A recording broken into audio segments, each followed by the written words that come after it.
There's a kind of quiet in the small town of Elmsworth that feels unnatural, even during the day.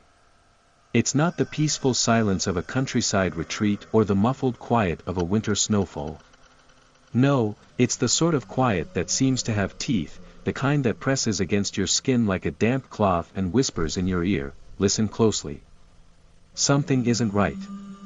Elmsworth sat cradled between two forested hills, with only one winding road cutting through the thick woods that surrounded the town. It had once been a bustling mill town in the early 1900s, but after the mill closed in 1973, its population dwindled to a little over 200. The buildings sagged with age, their paint peeling and their windows smudged with the grime of neglect. Even the trees that bordered the town seemed bent and tired, as if the years had worn them down as well.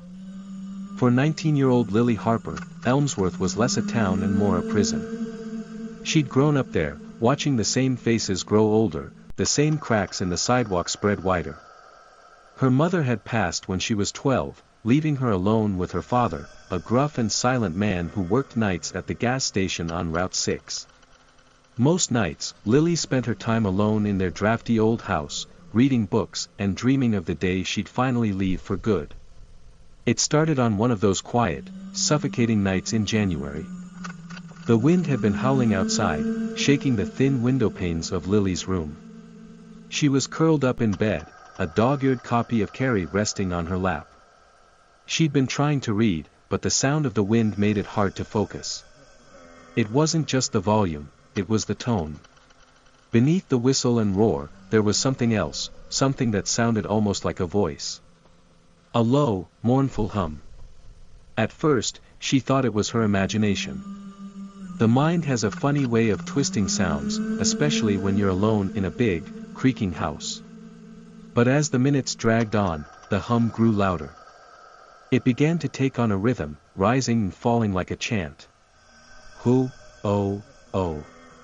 She set her book aside and sat up, straining to listen. The sound wasn't coming from the wind anymore. It was inside the house. "Dad?" she called out, her voice trembling. There was no answer. She glanced at the clock on her bedside table, 11:47 p.m. Her dad wouldn't be home until morning. The hum grew louder, and now it wasn't just a hum. It was a whistle, sharp and high-pitched, like someone blowing across the mouth of a glass bottle. It seemed to be coming from downstairs. Lily's heart thudded in her chest as she slid out of bed and crept to her bedroom door. She opened it just a crack and peered into the dark hallway. The old wooden floorboards groaned under her bare feet as she stepped into the hall, clutching the banister as she descended the stairs. The living room was bathed in the pale glow of moonlight filtering through the curtains. The whistle had stopped, replaced by an eerie, oppressive silence. Lily's breath came in shallow gasps as she scanned the room, her eyes darting from the sagging couch to the flickering television set her dad had forgotten to turn off. And then she saw it. In the corner of the room, standing just beyond the edge of the moonlight, was a figure. It was tall and thin, its limbs impossibly long and crooked like the gnarled branches of an old tree. Its face was obscured by shadow, but its eyes glowed like embers in a dying fire.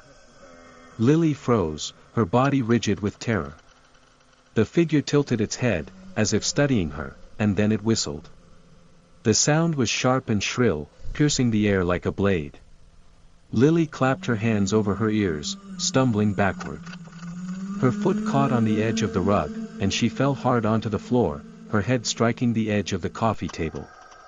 Pain exploded behind her eyes, and for a moment, the world went black.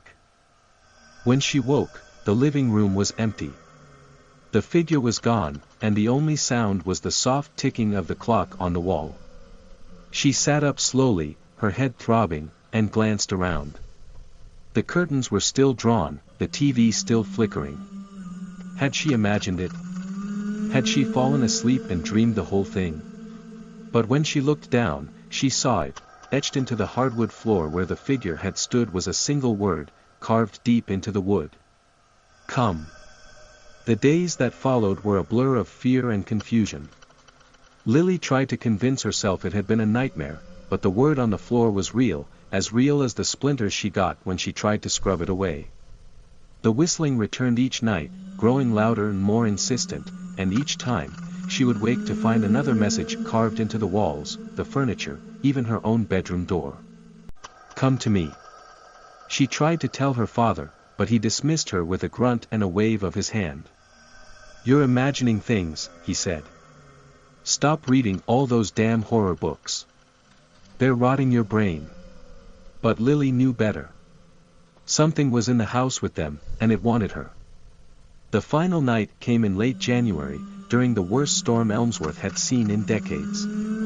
The wind screamed outside, rattling the house to its very foundation.